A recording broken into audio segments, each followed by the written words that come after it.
Hi, family. Hello. Welcome back to Growing with Tammy. If this is your first time here, this is my YouTube page, and you have reached a wonderful portion in my YouTube page called Tammy's Corner. Now, we've been working on the 35 Days and Beyond of dealing with grief. Mother's Day has come and gone. I didn't come on Mother's Day.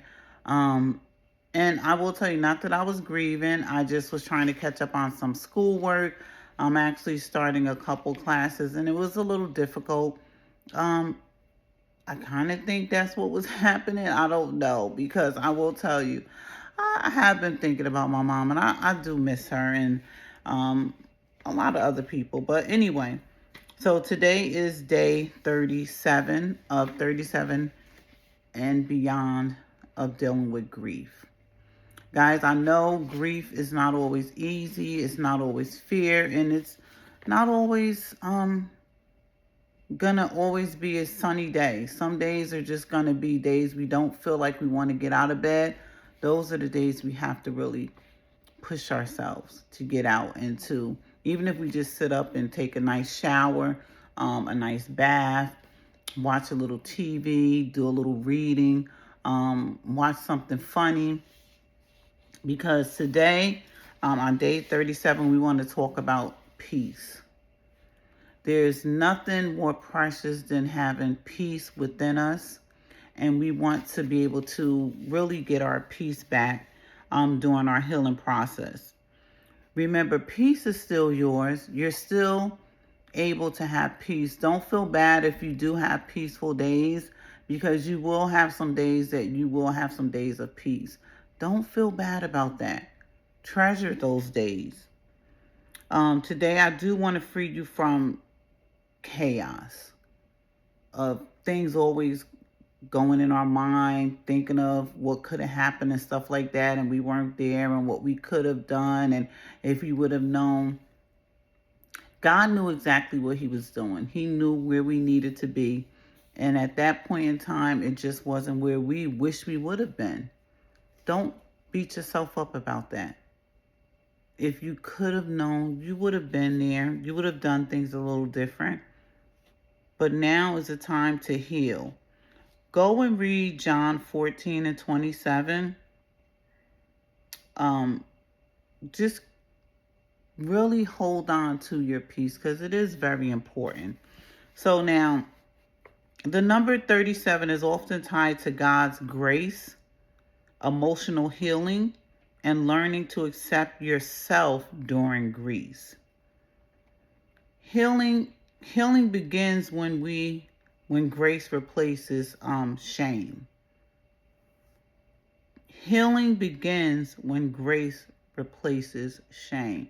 Don't feel shame about the situation, because some things are out of our control. We are not meant to be able to control everything. We have to give ourselves a little grace and be a little kinder to ourselves. Read Psalms 147, verse 3. He heals the brokenhearted, and he binds up their wounds. Who?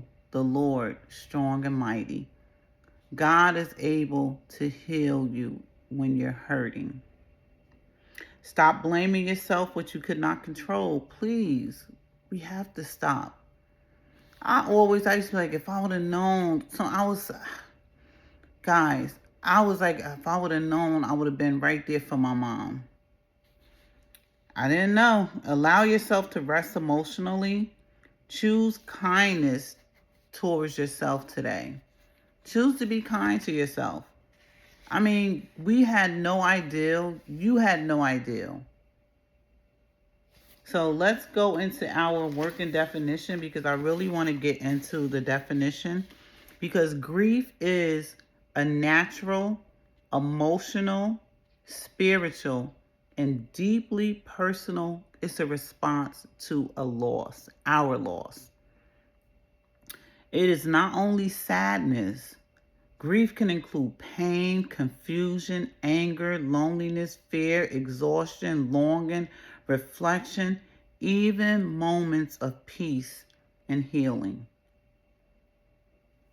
From a spiritual perspective, grief is the heart learning how to continue living after loss while still holding on to faith, hope, love, and purpose.